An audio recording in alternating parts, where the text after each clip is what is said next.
Hello tout le monde, alors je vous reviens encore avec plus de détails sur l'histoire de l'accident du Ténor. Franchement, il y a tellement de trucs qui se disent derrière et aussi je viens vous montrer le visage de la jeune fille qui a été décédée dans l'accident. Et par la suite, je vais vous lire ce que j'ai pu récolter de quelques pages de l'actualité. Et aussi, je vais vous laisser l'audio qui a été reporté par un jeune homme qui était avec nous la même nuit. Alors, selon la page active de Bamboutos, Jabi est une ancienne élève du lycée bilingue de Fombot dans la région de l'Ouest. Après avoir reçu son bac, elle arrive à Douala l'année dernière et s'inscrit à l'Université catholique Saint-Jérôme de Douala en première année de management. Comment une étudiante qui est logée à l'internat de son établissement se retrouve tard dans la nuit ailleurs?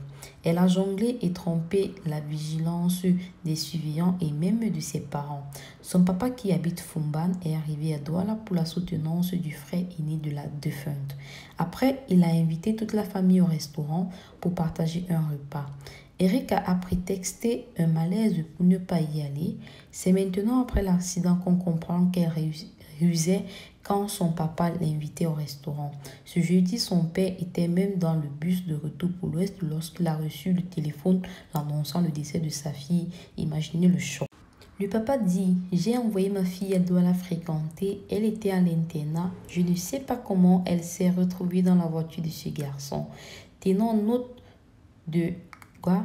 Bref, je passe. Dites à ce garçon que cette fois-ci, il s'est attaqué à un lion. Dites-lui que comme il n'est pas mort, qu'il vienne au pays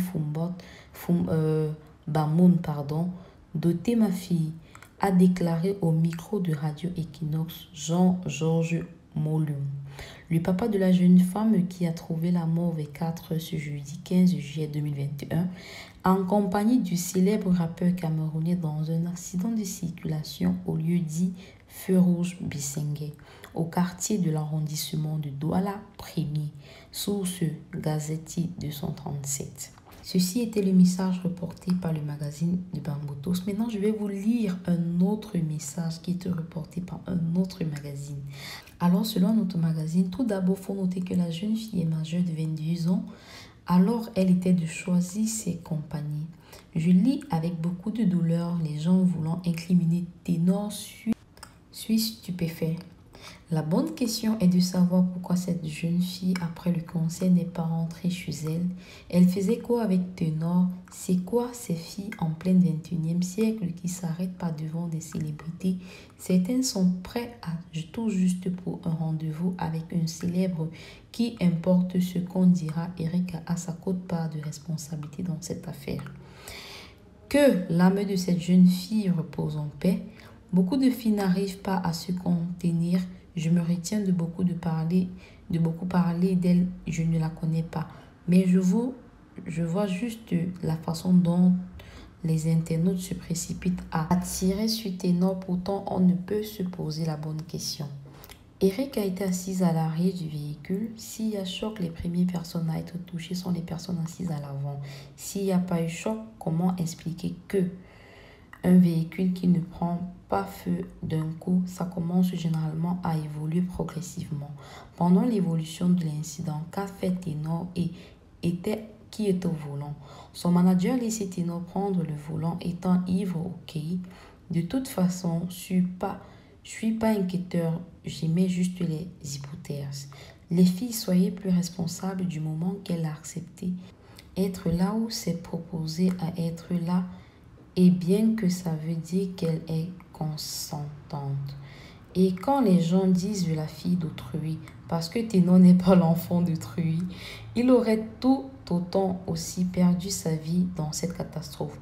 Laissons les autorités mener les enquêtes du mieux qu'ils pourront. Nous n'étions pas là sur le terrain pour savoir ce qui s'est réellement passé. Et il faut aussi regarder dans tous les angles cette affaire. Pensez au sabotage du véhicule. Il faut arrêter de vouloir pointer le doigt en blanchissant un côté, en salissant l'autre côté. Réellement, savoir ce qui s'est passé. Tout compte fait, ce magazine n'a pas eu tort parce que c'est vrai que de nos jours, beaucoup de jeunes filles se précipitent derrière les artistes après des concerts. J'ai moi-même vécu cette scène avec des amis. Bref, avec le temps, si je pourrais, je vais vous faire un story time par rapport. Mais aujourd'hui, on parle de Ténor et l'accident qui s'est passé. Franchement, prions pour un prompt rétablissement de Ténor et pour un repos de cette jeune fille. On va juste dire que c'était pas son jour de chance, peu importe la situation. Le fait est fait. Maintenant, je vais vous laisser écouter l'audio qui est encore plus choquant. Vers minuit, il n'était pas là. Il est arrivé peut-être vers 2h30, comme ça, 3h. Il est arrivé, j'étais au bureau avec mon beau. Et ma sœur est encore de work en salle. Il entre au bureau, il dit que il est venu là avec une fille, qu'il a soif. Il dit ça à mon boss, on lui donne une bouteille de champagne, de mouette. Il go Jean. Après, il revient encore. Il dit que la bouteille est finie et qu'il a encore soif. On donne encore une bouteille de Dom Périno. Il jonge. Après ça, vers 3h30, là, après, il dit qu'il a bu 2 bouteilles peut-être en 30 minutes. Il revient encore demander après peut-être 10 minutes que boss, tu vois, j'ai une fille là qui fait son anniversaire, je vais lui offrir une bouteille de champagne. On lui a donné une bouteille de mouette. Il a pris ça et jonge. Quand il vient dire au revoir, je passe dans le bureau, il ne marchait plus bien. Il marchait, il titubait, il entrait, il marchait, il titubait. Il commençait à parler bizarrement comme un gars qui était à bien sous.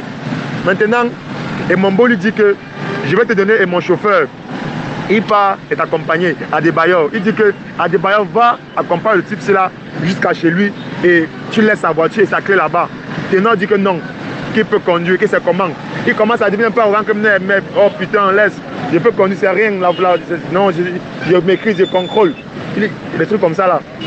Il sort, il prend sa voiture, on l'a supplié Ténor que pardon gars, laisse-moi t'accompagne.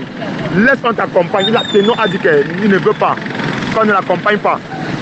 Il a démarré sa voiture et maintenant il a pris là, un boy l'a même dragué. Elle a barré parce qu'elle est venue avec Ténor. Elle est venue avec Ténor. Il démarre la voiture, il part. Comme ça qu'il part. On est resté dans le bureau. Après peut-être 40 minutes comme ça. 40 à 45 minutes comme ça là. On appelle encore mon boss pour dire que Ténor vient de faire un accident. La fille là est morte. Donc elle est morte sur le coup. Lui, ses 2 bras sont cassés. C'est ce qu'on nous a dit. Et que ses 2 bras sont morts. Et qu'il est à l'hôpital. On l'a pas mené à l'hôpital de Deido. À l'hôpital de Deido, ils ont dit qu'ils ne peuvent pas le gérer là-bas. On l'a envoyé maintenant. Il n'est même pas à la Quintini, il est à Deido. Il est à Deido, il n'est même pas à la Quintini. Ils sont à l'hôpital de Deido et la fille là est à